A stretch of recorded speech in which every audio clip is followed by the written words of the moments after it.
یہ کیا کہتے ہیں وسیلے والا، تو یہ اللہ کے فضل سے ختم ہو جاتا ہے۔ اللہ نے ابراہیم علیہ السلام کو ایک لفظ بتایا، سورہ صافات کی 100 نمبر آیت ہے، بڑی ہی آسان، ہر بندہ 2-4 بار پڑھے گا اس کو یاد ہو جائے گا، ربی حبلی من الصالحین۔ یہ بتانے والا کون ہے؟ اللہ۔ اور ساتھ کیا لگایا؟ رب لگایا، رب کی صفت لگائی نا، تو رب ایک ہی ہوتا ہے کہ کوئی اور ہوتا ہے نا؟ رب ہی ہے نا۔ رب کہتے ہیں پالنے والے کو، جو اولاد دینے پہ بھی قدرت رکھتا ہے، اس کو پالنے پہ بھی، جو اس کی حفاظت بھی کر سکتا ہے، جو اس کی بیماری، اس کی مشکل، ساری کچھ، یعنی جو کچھ ہے وہ رب العالمین کیا ہے۔ تو اس میں کوئی وسیلہ نہیں بتایا کہ ڈائریکٹ کیا ہے۔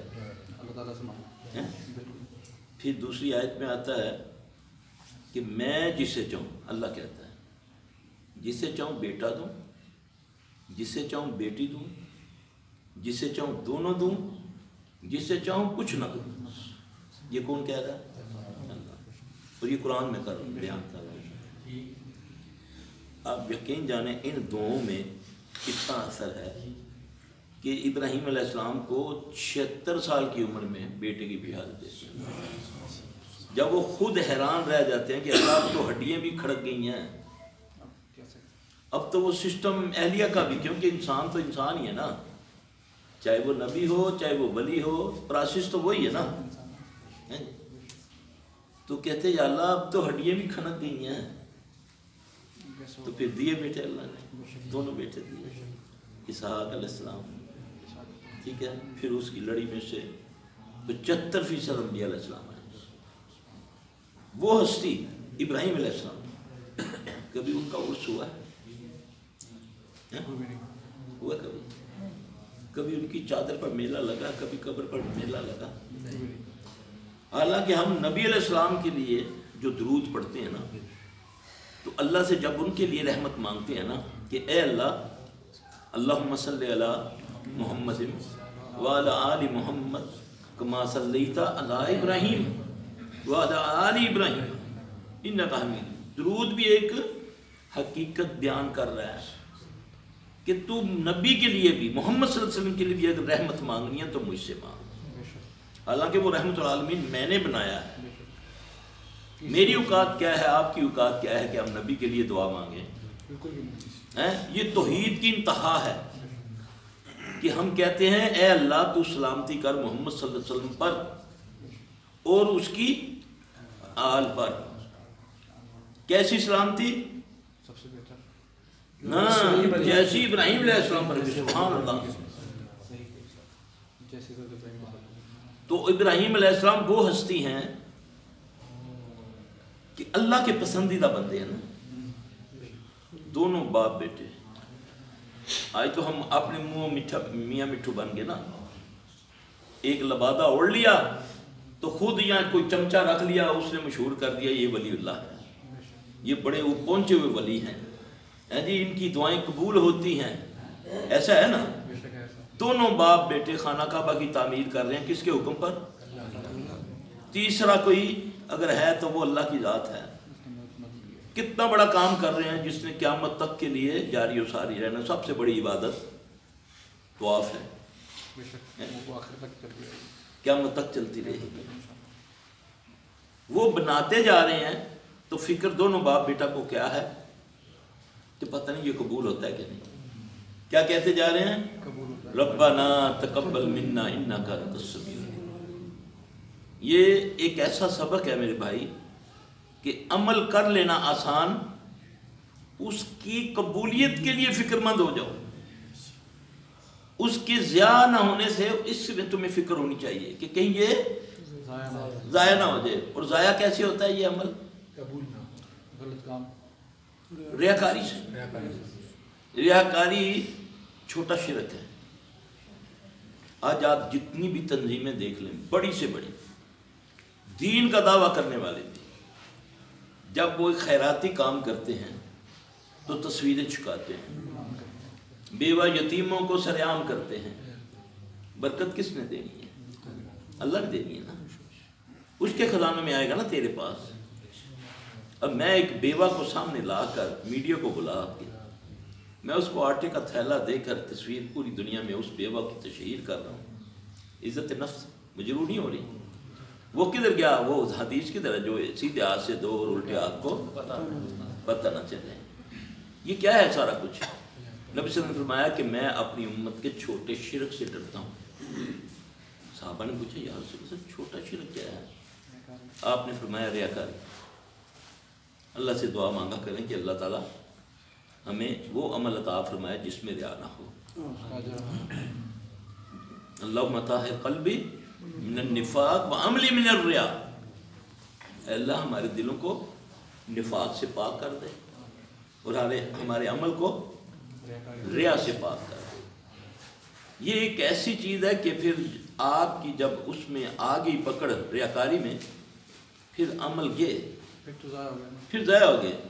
پھر چاہے جو مرضی لبادے اڑو چھپاؤ چھپ کر کسی کی عزت. میں کہتا ہوں ہمارے ایک بزرگوں نے آج سے 3 سال پہلے اللہ ان کو سلامت رکھے انہوں نے ایک ایسا مسئلہ بیان کیا. اس نے بولا کہ میں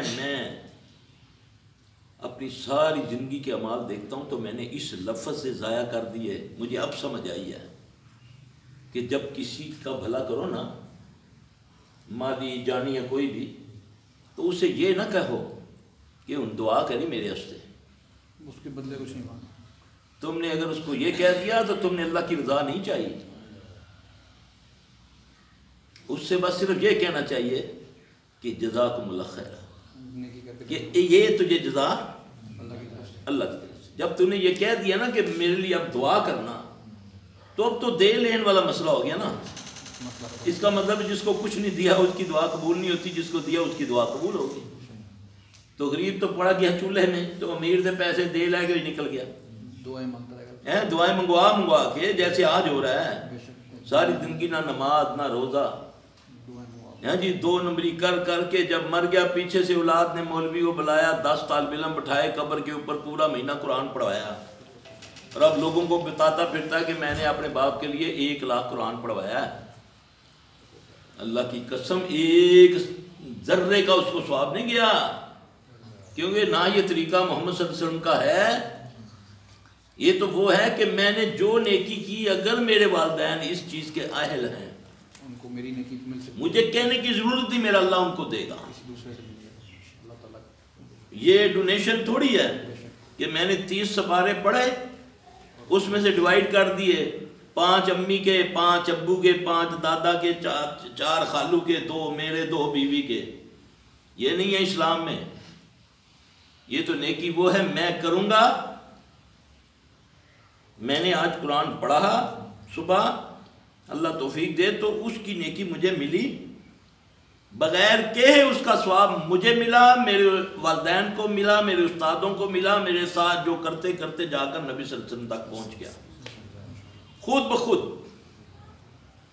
یہ ڈونیشن نہیں ہے. ہاں یہ فکر کرو والدین کی اگر فوت ہو گئے ہیں تو انہوں نے کوئی کسی کا قرضہ تو نہیں دینا ہے. قرضہ دینا تو پہلے ہاں جی جائیدادیں بانٹنے میں لگ جاتے ہو پہلے تو اس کو آزاد کرواؤ کیونکہ قرضہ تو شہید کو بھی معاف نہیں ہے.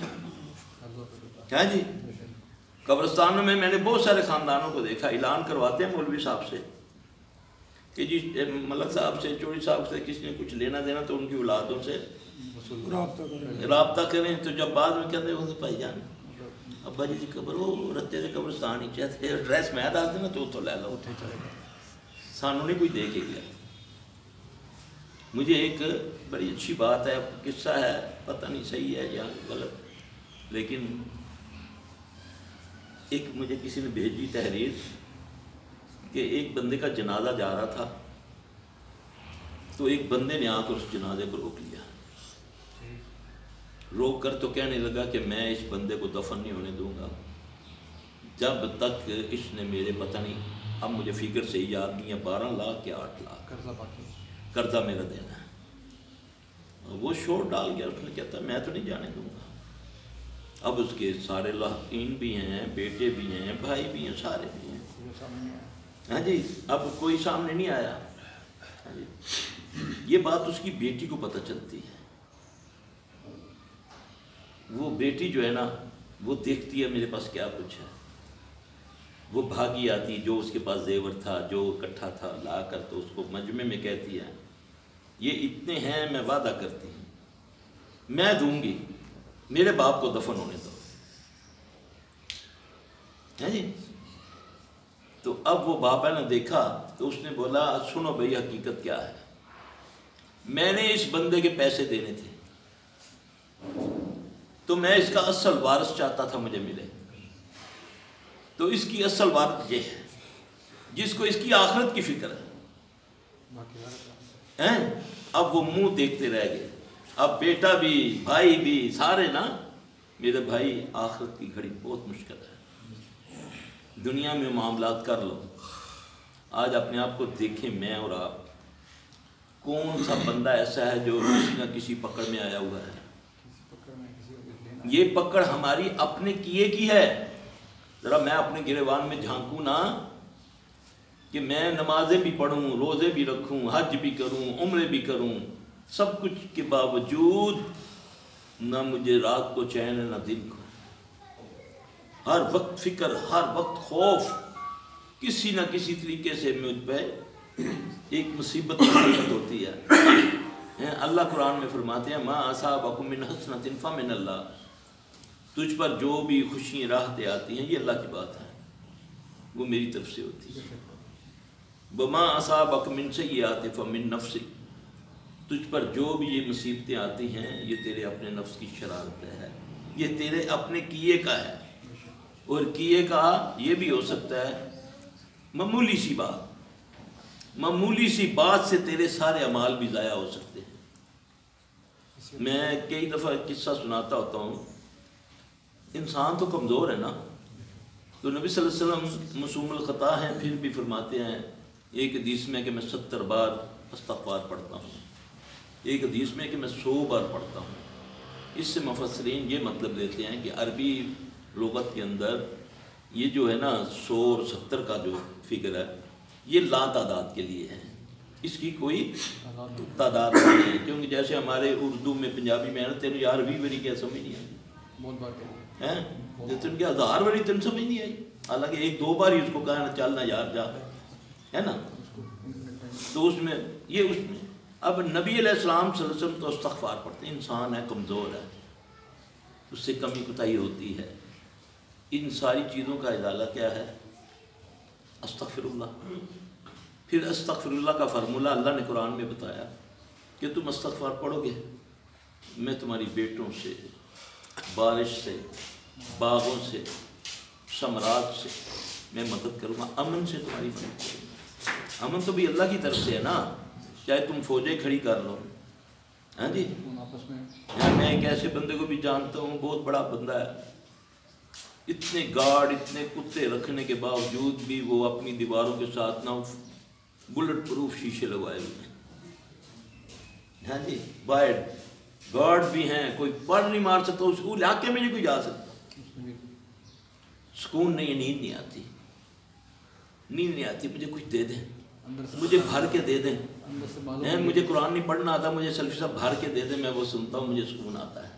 پتہ ہے نا اندر سے کسی کا ہاتھ مارا ہوا۔ اللہ اکبر، اللہ نہیں میرا بھائی، نبی صلی اللہ علیہ وسلم نے پوچھا نا یا رسول اللہ صلی اللہ علیہ وسلم ہمیں کیسے پتہ چلے کہ میں نے جو عمل کیا ہے یہ قبول ہوا ہے یا نہیں؟ آپ نے فرمایا جو عمل کر کے تجھے اطمینان ملے وہ تیرا قبولیت والا عمل ہے، جو کر کے تو بے چین ہو جائے وہ تیرا قبول نہیں۔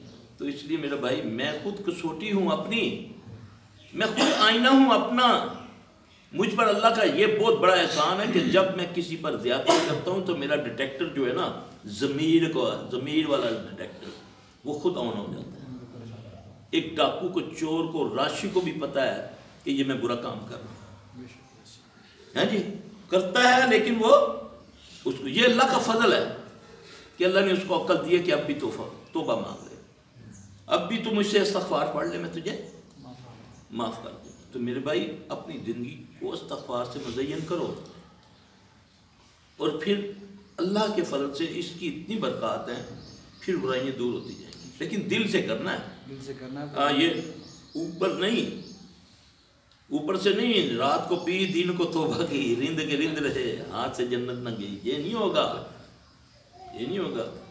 سوچو اپنی زندگی میں نے اس کو کوئی تنگ تو نہیں کیا، یار مینوں یہ فلاں دی بددعا لگی، ہوتا ہے نا یار، پتہ نہیں میں کدے کچھ کیتا ہی نہیں، جو یہ کہتے ہیں نا کہ یار اسی تو کدے کچھ کیتا ہی نہیں، وہ اللہ کو بلیم دے رہے ہیں کہ تو زیادتی کر رہا ہے، نعوذ باللہ، ہیں تو نے ایسے مجھے پکڑ لیا، نعوذ باللہ۔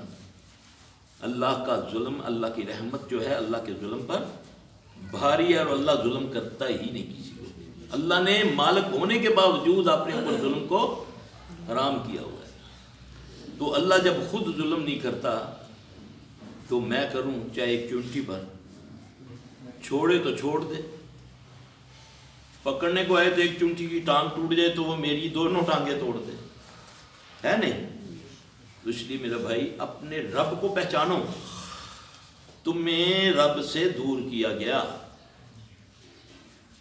علماء سو نے اپنے پیچھے لگا لیا، بس اپنی پوجا۔ تو قرآن کہتا ہے، قرآن سورہ توبہ کے اندر، یا ایھا الذین آمنوا ان کثیر من الاحبار والرہبان لیاکلوا اموال الناس بالباطل ویصدون عن سبیل اللہ۔ اے ایمان والو، کثیر تعداد مولویوں کی اور پیروں کی، یہ اللہ کہہ رہا ہے، یہاں انسانوں کا نہیں کہا، ایمان والوں کا کہا، ان کثیر، بے شک کثیر تعداد علماء اور پیروں کی، اخبار کہتے ہیں خبر دینے والا جو ہوتا ہے، اور رہبان کہتے ہیں پیر کو، ٹھیک ہے، جا کر ترجمہ کر لینا، کسی کا بھی قرآن اٹھا کے دیکھ لو، یہ لوگوں کا مال کھاتے ہیں ناجائز طریقے سے، اور لوگوں کو روکتے ہیں اللہ کی راستے سے، ہمیں کہتے ہیں تیری مڑے نل اور مڑی اگوں اللہ، یہ اختیار دیا اللہ نے کسی کو دیا۔ نبی علیہ السلام صلی اللہ علیہ وسلم کو اللہ نے جو اولاد دی، اپنے ہاتھوں سے 7 بچے دفن کیے نبی صلی اللہ علیہ وسلم، ابراہیم علیہ السلام رضی اللہ تعالیٰ چھوٹے بیٹے آپ کے، طیب، قاسم رضی اللہ تعالیٰ، آپ کی کنیت بھی ابو القاسم تھی نا، آپ قاسم کے نام پہ پہچانے جاتے تھے نا، اے قاسم کے باپ، یہ آپ کی کنیت تھی، یہ نبی کے سامنے فوت ہوئے، بیماریوں سے فوت ہوئے، ایک کو چیچک نکلتی ہے، اس چیچک سے فوت ہوتے ہیں، ایک کو کھیل رہے ہیں، مرغے نے آ کے آنکھ میں ٹھونگ مارا، اس سے ریئیکشن ہوا، اس سے وہ فوت ہو گئے، نبی کے بچے نا، ذاتی بچے، ذاتی، بخار چڑھ گیا ابراہیم کو، گود میں فوت ہوتے ہیں، تو یہ کیا کیا اڑایا ہوا ہے، یہ مشائخ ان پیروں کے بارے میں کیا کیا کتابیں بھری پڑی ہیں، ہاں جی۔ میں ایک کا سن رہا تھا، کسی نے کلپ بھیجا، وہ کہتا ہے بڑا اس کا، یعنی کہ اس فرقے میں نام ہے، اللہ ہمیں فرقہ واریت سے بچائے، قرآن حدیث پر آ جاؤ، اللہ اور اس کے رسول پر آ جاؤ، فرقہ واریت ختم ہو جائے گی، تم بہت ساری مصیبتوں سے بچ جاؤ گے، جب اللہ رسول کی طرف آ جاؤ گے نا تو انشاءاللہ سکون بھی آئے گا، تمہیں دین بھی صحیح سمجھ آئے گی۔ وہ کہتا ہے جی کہ دھوبی کا قصہ بڑے زبردست طریقے سے، وہ لاکھوں دنیا سن رہی ہے، کہتا ہے غوث پاک کا دھوبی جب وہ مرا نا تو قبر میں فرشتہ آئے نا، تو انہوں نے سوال کیا، من ربوں کا، من نبیوں کا، ما دینوں کا، تو اس نے بولا میں تو غوث پاک کا دھوبی ہوں، ہاں جی۔ وہ اس کے جواب میں یہ دے رہا ہے، یہ قصہ میں آپ کو سنا رہا ہوں، دیکھو سب سے پہلی بات یہ ہے کہ یہ قبر میں قصہ بیان کس نے کیا، ان تک کیسے پہنچا، جبکہ اللہ جس کو دکھائے وہ بھی نبی کی ذات ہے، صحابہ ساتھ ہیں، صحابہ وہ ساتھ ہیں جن کے بارے میں اللہ نے فرمایا میں ان سے راضی ہو گیا، یہ مجھ سے راضی۔ اس کے بعد اللہ نے کسی کے بارے میں یہ ڈگری جاری نہیں کی، یہ یاد رکھنا، وہ ہستیاں آپ کے ساتھ ہیں، کسی کو کچھ محسوس نہیں ہو رہا. اللہ کے نبی صلی اللہ علیہ وسلم کو محسوس اللہ نے کرانا تھا، مجھے بتانا تھا، آپ کو بتانا تھا. آپ وہاں کھڑے ہو گئے، دعا مانگنے لگے. صحابہ نے پیچھے جا آپ نے فرمایا اے دو قبروں والوں کو عذاب ہو رہا، حالانکہ تو قبریں تو اور بھی تھیں. ہیں جی، یہ اسپیشل کیوں کیا گیا؟ دکھانے والا کون ہے؟ اللہ. دیکھنے والے کون ہیں؟ کائنات کے سب سے سچے ہیں، جس کی ایک ایک بات بھی جو ہے وہ بھی اللہ کی بات ہے. ان سے وہ تو بلیو کے لائق ہے نا. اور سسٹم بتایا جا رہا ہے کہ مجھے اللہ دکھا رہا ہے. یہ نہیں کہا کہ میں دیکھ رہا ہوں، مجھے اللہ دکھا رہا ہے کہ ان دو پر عذاب ہو رہا ہے. پوچھا یا رسول اللہ علیہ وسلم کیسے، کیوں عذاب ہو رہا ہے؟ فرمایا ایک چغلی خور تھا، غیبتیں کرتا تھا، ایک پیشاب کی چھینٹوں سے نہیں بچتا تھا. یہ ان دو باتوں میں اتنا بڑا سبق ہے اللہ کی قسم. ایک تو طہارت جو ہے، ایک جو طہارت ہے وہ آدھا ایمان ہے، صفائی نصف ایمان ہے. اب آپ دیکھیں، آپ جا کر دیکھیں مزاروں کے اوپر پیشاب کرتے ہیں، وہ ملنگ گندے ہوتے ہیں، نہ استنجا نہ کچھ. ان کو ہم ولی نعوذ باللہ مانتے ہیں. یہاں کیا فرمایا ہے نبی صلی اللہ علیہ وسلم؟ ایک قبر والے کو کیا ہو رہا ہے؟ کس وجہ سے؟ پیشاب کی چھینٹوں سے نہیں یہ بچتا تھا. تو یہاں تو لوگ اللہ اکبر، آپ دیکھ لینا کو. پھر ایک غیبت، اور ہماری مجلس سے دین میں تفرقہ غیبت کی وجہ سے پھیلتا ہے. میں نے اس مولوی کی غیبت کی کہ یہ بہت فلانا بندہ ہے، کیونکہ یہ میرے فرقے میں تھا. یہ غیبتیں ہیں. ہاں، اس کو بچانا ہے اس بندے کو، تو اس کو قرآن و سنت سے بتاؤ کہ وہ بندہ بہت فراڈ کر رہا ہے. جیسے محدثین نے بعض راویوں کے بارے میں لکھا کہ یہ جھوٹا ہے، یہ بے ایمان ہے، دلیل دے کر نہ ثابت کیا. اسماعیل رجال کا علم تھا ان کے پاس، انہوں نے بتایا یہ غیبت نہیں ہے. مجھے آپ کو، اب آپ کا ہمسایہ، آپ کے پاس ایک بندہ آتا ہے اپنی بیٹی کی شادی ہمسائے کے بیٹے کے ساتھ کرنا چاہتا ہے، وہ تحقیق کے لیے آپ کے پاس آئے گا، آپ اس کو صحیح صحیح بتائیں گے یہ غیبت نہیں ہے. جی، ایک بندہ دین کو نقصان پہنچا رہا ہے، محلے والوں کو نقصان پہنچا رہا ہے، سب جانتے ہیں کہ یہ غلط آدمی ہے، آپ اس کے بارے میں لوگوں کو بتائیں گے اچھے انداز سے، تو یہ غیبت نہیں ہے، کیونکہ آپ ان کا بھلا کر رہے ہیں. اب میں یہ اٹھ کر گیا، دوست ہے میرا، میرے 3 دوست بیٹھے ہوئے ہیں، مجھے اس سے حسد ہوا، یہ اٹھ کے گیا، میں نے اس سے اس کی غیبت شروع کر دی. یہ ہے مردے بھائی کا گوشت کھانا. اور مردے کا بھائی کا گوشت کیا ہے؟ حلال ہے حرام ہے؟ حرام ہے نا. کتنے حرام ہیں؟ 3 حرام ہیں. ایک انسان حلال ہے حرام، ٹھیک ہے. مردار 2 ہو گئے.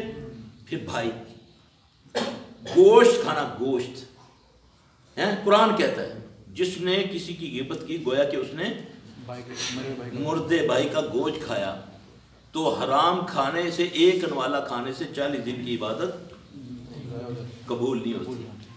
ٹھیک ہے. اب عبادت نہیں قبول ہوتی تو دعا تو عبادت کا مغز ہے. مغز خراب ہو تو کچھ رہتا ہے کچھ پلے. یہ تھی چیزیں عوام الناس کو بتانے والی، جس سے ہمارا معاشرہ بنتا. ہم نے دین کے نام پر، ہم نے سیاست کے نام پر ملک کے اندر دشمنیاں پیدا کر دی. گھر کے اندر ہم ایک دوسرے کے اتنے دشمن ہیں. وہ 5 سال کا جو کھاؤ لگا ہوتا ہے نا سیاست کا، یہ جمہوریت کا، وہ جب 5ویں سال تک پورا ہونے والا ہوتا ہے نا، آپس میں پھر محبت پیار ہوتی ہے نا، پھر دوبارہ یہ گند شروع ہوتا ہے نا، جی، تو پھر اس کے بعد کیا ہوتا ہے؟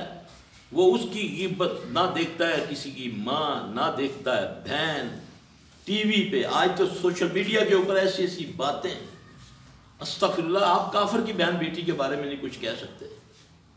اپنے بڑوں کو دیکھو، وہ کافروں کی بیٹیوں کے لیے لڑے، ہزاروں کی انہوں نے قربانیاں دی کافروں کی بیٹیوں کے لیے. تم اپنی بہن بیٹیوں کو چاہے وہ نواز شریف کی بیٹی ہے چاہے عمران خان کی بیوی ہے. اور ظالموں بہن تو بیٹی تو کسی کی ہے. نہ کرو ایسا, نہ کرو. کوئی اخلاقیات ہوتی ہیں یار, کسی کو کافر کی بیٹی کو بھی اس طرح نہ باتیں کرو, ایسے سے گندے لفظ. اور تمہاری اپنے گھروں میں بیٹیاں بیٹھی ہیں, بہنیں بیٹھی ہیں, اللہ کا واسطہ ہے. اللہ تو کہتا ہے جو کسی کی عیب جوئی کرتا ہے جی وہ بند کمرے میں بھی ہوگا تو میں اس کو ذلیل کر دوں گا.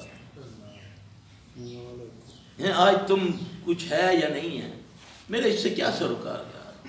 آج تو ایک بیچاری بیوہ ہے, یتیم ہے, دکھوں کی ماری بیچاری کہیں پڑھانے جا رہی ہے یا کوئی پیکنگ کا کام کرنے جا رہی ہے, ہاں جی, اور ہم کھڑے ہو کر اس پر ڈسکس کر رہے ہیں یار یہ ٹیکسی ہے, یہ روزانہ جاتی ہے, استغفر اللہ. اوے تیرے اللہ سے ڈر, اوے یہ پلٹ کے آئے گا تیرے اوپر, تیری سچی مچی بن جائے گی. نہ کہ اسلام کے اندر قتل بڑا گناہ ہے اور زنا چھوٹا گناہ ہے. قتل بڑا ہے, زنا چھوٹا ہے, لیکن قتل پر 2 گواہ اور زنا پر 4 گواہ رکھیں.